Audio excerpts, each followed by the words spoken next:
నేను పవన్ కళ్యాణ్ గారిని మనస్ఫూర్తిగా అభినందిస్తున్నాను. ఇప్పుడు గాని మనందరం కలవకపోతే, వైసీపీ వ్యతిరేక ఓటు చీలకుండా కాపాడుకోకపోతే జనసేన తెలుగుదేశం కలిసి వెళ్తాయి వచ్చే ఎన్నికల్లో.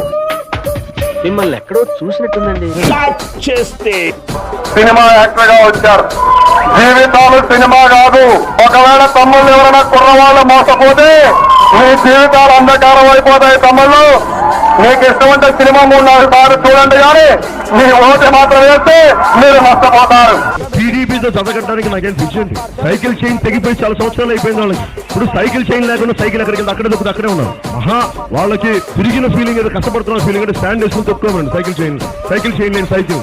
ఆ ఉన్న సైకిల్ చైన్ మనం ఎప్పుడు తెంపేశాం? 2018లో వాళ్ళ అవినీతిని చూసి తెంపేసి పక్కన పెట్టాం. మంచి మంచి కట్టుబాట్లు సార్. అందరి ముందు పరుగు పోయిందిగా, ఇంకెలా తలెత్తుకుంటాం.